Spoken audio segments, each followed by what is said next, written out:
शादी ब्याह का माहौल हमेशा एक घर को जैसे महफिल सा बना देता है। हर कोई अपने काम में और मस्ती में ही रहता है। विशाल की माँ आज बहुत खुश थी क्योंकि कई दिनों के बाद घर में कोई शादी हो रही थी। दूर दूर से सारे रिश्तेदार आए हुए थे। शादी के बाद आज विशाल और सोनम की सुहागरात थी। पूरे घर में चहल पहल थी। विशाल अपने सारे दोस्तों के साथ घर के ड्राइंग रूम में बैठा था और सोनम अपनी नंदों के साथ कमरे में थी। मस्ती मजाक धीरे धीरे खत्म हुआ और नंदों के कमरे को खाली करने के बाद विशाल अंदर आया। अंदर आकर विशाल ने देखा कि सोनम शायद बाथरूम में थी। उसने 5-10 मिनट इंतजार किया और जब सोनम बाहर नहीं आई तो उसने बाथरूम का दरवाजा खटखटाया। सोनम ने अंदर से कोई आवाज नहीं दी। जब 10 मिनट और बीत गए तो विशाल की चिंता बढ़ने लगी। उसने इस बार दरवाजा और जोर जोर से खटखटाया और जब सोनम ने अभी भी कोई आवाज नहीं दी तो विशाल ने दरवाजे को तोड़ दिया। अंदर जाकर देखा तो सोनम फर्श पे बेहोश पड़ी थी। विशाल ने सोनम को उठा के बेड पे लिटाया और उनकी बिल्डिंग में ही रहने वाले डॉक्टर को बुलाया। नई नई शादी में ही ऐसी बात हो गई और हंसता गाता पूरा घर एकदम से मायूस और डरा डरा सा लगने लगा। थोड़ी बहुत कानाफूसी भी होने लगी पर परेशान सभी थे। डॉक्टर साहब ने चेक करके बताया कि सब कुछ नॉर्मल है, शायद स्ट्रेस की वजह से ये सब हुआ है। उन्होंने गीला टॉवल सोनम के चेहरे पे रखा ही था कि सोनम चीखते हुए उठी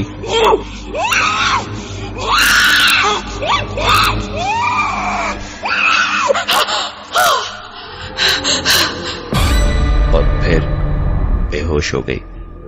डॉक्टर ने तुरंत उसे नींद का इंजेक्शन दे दिया। सब लोग कमरे के बाहर बैठे अंदर हुए हादसे को लेकर बात कर ही रहे थे कि कमरे के अंदर से चीजों के टूटने फूटने की आवाजें आने लगी। दौड़कर जब कमरे में पहुंचे तो देखा कमरे में रखा सारा सामान इधर उधर बिखरा पड़ा था। काफी चीजें टूट फूट गई थी और सोनम कहीं नजर नहीं आ रही थी। विशाल ने तुरंत बाथरूम के अंदर चेक किया। इस बार सोनम वहां नहीं थी। सब कमरे में देख ही रहे थे कि विशाल के भतीजे ने कहा, वो रही चाची। सबने बच्चे के दिखाए हुए डायरेक्शन में देखा तो सोनम पलंग के नीचे बैठी हंस रही थी।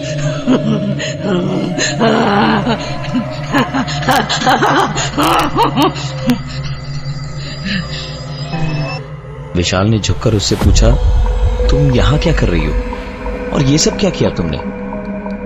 जवाब में सोनम ने जो कहा वो वहां खड़े परिवार के हर एक आदमी ने सुना। मैंने नहीं, सोनम ने किया। घर वाले इस बात को सुनकर सोच में पड़े ही थे कि सोनम फिर से बेहोश हो गई। शायद नींद की दवा अपना काम कर गई थी। विशाल और सोनम हनीमून पे जा चुके थे।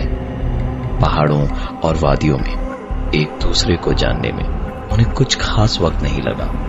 1-2 दिन में ही समझने लगे थे वो एक दूसरे को। सुबह साइट सीइंग के लिए निकलने से पहले नहाने के लिए गीजर ऑन करके थोड़ी देर में जब सोनम बाथरूम में गई तो जोर से चीखी। विशाल दौड़ के अंदर पहुंचा तो सोनम रोती और हाथ मलती हुई बोली, पानी बहुत ज्यादा गर्म हो गया है, मेरा हाथ जल गया। विशाल ने पानी में हाथ डाल के चेक किया तो पानी पूरा ठंडा था। विशाल ने सोनम से कहा, शादी हो गई है बाबा, अब स्ट्रेस मत लो, जल्दी नहाओ और उसके बाद घूमने चलते हैं। सोनम शावर ले ही रही थी कि उसके हाथ से साबुन गिर गया।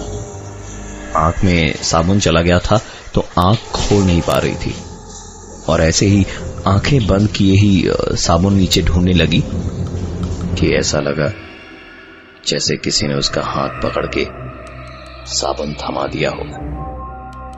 सोनम ने नहाना भूल के तुरंत आंखें धोकर बाथरूम में इधर उधर देखा, जहां उसके अलावा और कोई नहीं था।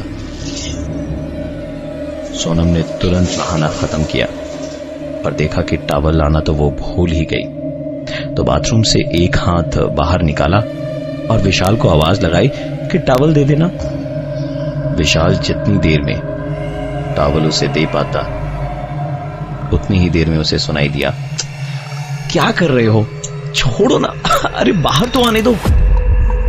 विशाल पलट के कुछ बोलता, उससे पहले ही उसे सुनाई दी सोनम की चीख। विशाल ने दौड़ के दरवाजा खोला तो देखा सोनम को बहुत जोर की चोट लगी थी, ऐसे जैसे कि बाथरूम से निकले उसके हाथ को किसी ने जोर से खींच लिया हो।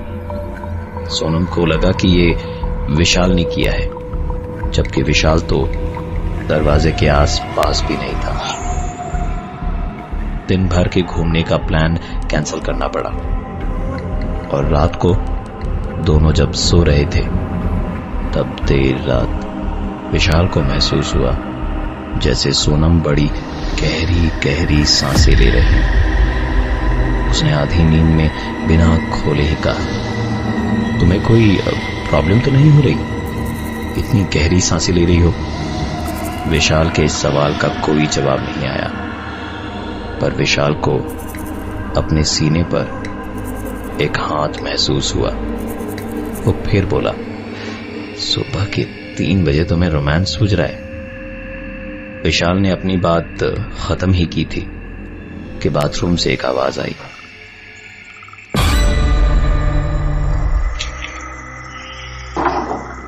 और सोनम ने पूछा, इतनी रात को किससे बातें कर रहे हो?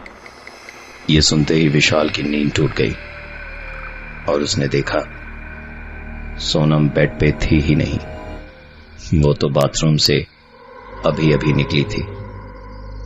तो फिर वो सांसें और वो हाथ किसका था? सोनम को बाथरूम से बाहर आता देख विशाल को मानो सांप सूंघ गया था।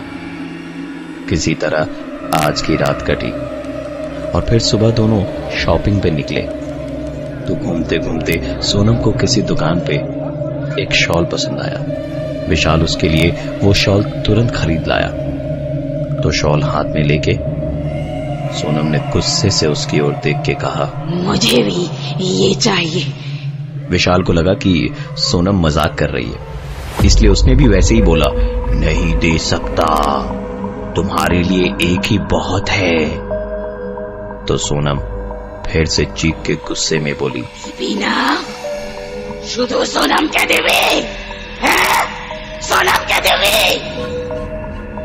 विशाल ने रास्ते पर कोई सीन क्रिएट नहीं किया और तुरंत जाकर दूसरी शॉल ले आया। और होटल पहुंचते ही सोनम ने विशाल से जो कहा, उसके बाद विशाल कुछ बोल ही नहीं पाया। वाह मिस्टर विशाल, फिजूल खर्ची तो कोई आपसे सीखे, एक ही जैसी 2-2 शॉल खरीद ली आपने। विशाल को काटो तो खून नहीं। उसने टाइम बर्बाद ना करते हुए अगले ही दिन की टिकट्स बुक कर ली वापस गुवाहाटी जाने के लिए। फ्लाइट दिल्ली से थी वाया कोलकाता और फिर गुवाहाटी। शिमला से दिल्ली वो बस की जर्नी करके पहुंचे। बस अड्डे पर सोनम को वेइंग मशीन दिखी तो उसने कॉइन डाल के अपना वेट चेक किया। वेट आया 135 किलो, जबकि सोनम का वेट 65 से ज्यादा हो ही नहीं सकता था। उसने दोबारा वेट लिया तो फिर वही 135 किलो। तीसरी बार भी वही आया।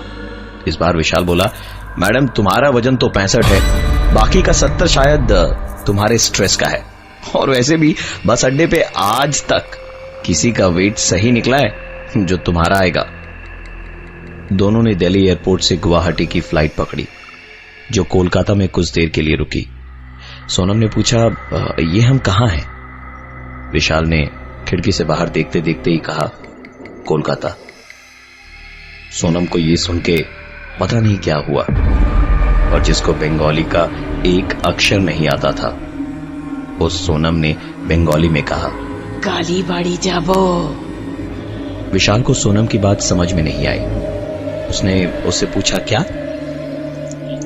तो सोनम बोली, শুনছিস না, कालीबाड़ी जाबो। पीछे से किसी पैसेंजर ने कहा कि ये कालीबाड़ी जाने की जिद कर रही हैं जो टॉलीगंज में है। विशाल अब तक के इन इतने सारे हादसों से परेशान तो था ही, अब उसने गुस्से से अपने दांत भींचते हुए कहा, बंद करो अपना ये खड़ी खड़ी का नाटक। फ्लाइट में अगर कोई सीन क्रिएट किया ना तो उतरते के साथ ही तुम्हें डिवोर्स दे दूंगा, समझी? सोनम बुरी तरह झेप गई और बड़ी अजीब तरीके से उसने कहा, सॉरी, जाबो ना। विशाल और सोनम की शादी के बाद से ही शुरू हुई कुछ अजीब घटनाएं जिसने उनका पीछा हनीमून पे भी नहीं छोड़ा। अपनी बीवी सोनम की हरकतों से विशाल इतना परेशान हो गया था कि उसने हनीमून बीच में ही छोड़कर वापस गुवाहाटी जाने का फैसला किया। फ्लाइट जब कोलकाता में थोड़ी देर के लिए रुकी तो अचानक ही सोनम ने बंगाली में कहा, শুনছিস না, कालीबाड़ी जाबो। इस बार परेशान होकर विशाल ने दांत भींचते हुए कहा कि अगर तुम्हारी ये नौटंकी बंद नहीं हुई तो मैं तुम्हें डिवोर्स दे दूंगा। जिसे सुनते के साथ ही सोनम ने कहा, सॉरी, जाबो ना। वापस घर पहुंच के जब सारी बातें घर पे बता के विशाल अपने रूम की ओर जा रहा था तो पीछे से सोनम की सास ने धीमे से कहा, दिक्कतें तो होगी, भूतरी से जो शादी कर ली है मेरे बेटे ने। उनके मुंह की बात खत्म भी नहीं हुई थी कि सोनम ने पलट के जोर से चीखते हुए कहा, ठीक बोलेছিস। सोनम चीखने के तुरंत बाद ही बेहोश हो गई। किसी तरह उसको रूम में ले जाकर विशाल ने बेड पर सुला दिया। सोनम बहुत देर तक सुकून से सोती रही और शाम को पूरे घर में ढूंढने पे भी सोनम कहीं नहीं दिखी। जब पूरे घर में और बिल्डिंग में छानबीन करने के बाद विशाल छत पे पहुंचा तो छत के एक कोने में बैठी सोनम रोती हुई उसे दिखाई दी। विशाल को कभी भी इतना गुस्सा नहीं आया था जितना अभी सोनम को देख के आ रहा था। वो चिल्लाते हुए कहता है, ये क्या नया नाटक है तुम्हारा? तुम्हारी वजह से सोना खाना जीना सब कुछ मेरा हराम हो गया है। चाहती क्या हो तुम मुझसे? सोनम ने कुछ नहीं कहा लेकिन विशाल को आधी ताकत से ही एक धक्का गुस्से से मारा और विशाल बड़ी दूर जाकर गिरा। इस धक्के से वो समझ गया था कि ये सोनम तो नहीं है, क्योंकि सोनम के लिए इस तरह की चीज कर पाना शायद इम्पॉसिबल थी। उस दिन रात को विशाल नहाकर आईने के सामने खड़े होकर कंघी कर ही रहा था कि उसने आईने में ही अपने पीछे देखा कि बेड पर बैठी सोनम ऊपर देखते देखते अपने आप से ही बात किए जा रही थी। विशाल ने जोर से सोनम को झकझोड़ा और चिल्लाया, क्या कर क्या रही हो तुम सोनम? पागल हो गई हो क्या? जीना दुश्वार कर दिया तुम्हारी इन हरकतों ने मेरा। विशाल की बातें सुनकर सोनम के गले से सिर्फ एक ही आवाज निकली, ये तुझे कालीबाड़ी लेकर नहीं जाएगा, और अगर ये नहीं ले गया तो तू मुझे ले जाएगी ना? हाँ, तू मुझे ले जाएगी ना? हाँ? विशाल ने बिना टाइम वेस्ट किए अगले दिन सुबह कोलकाता की फ्लाइट के टिकट्स बुक करवाए और सोनम को लेकर पहुंचा कोलकाता के टॉलीगंज कालीबाड़ी में। वहां पहुंचते के साथ सोनम जोर से चीखने लगी। थोड़ी देर छटपटाई और उसके बाद वो बेहोश हो गई। बड़ी कोशिशों के बाद जब वो होश में आई तो उसके होठों पर एक ही सवाल था, हम तो शिमला में हनीमून मनाने गए थे, ये कहां आ गए? इस घटना के बाद सोनम और विशाल के साथ और कोई घटना नहीं घटी, लेकिन आज भी जब विशाल से इन पुरानी बातों के बारे में कोई पूछ लेता है तो सोनम का वो डरा हुआ लेकिन डरावना चेहरा उसके सामने घूम जाता है। इस जिंदगी में कई ऐसी घटनाएं घटती हैं जिसका जवाब हम में से किसी के पास नहीं होता और ना ही इन सवालों का जवाब साइंस के पास होता है।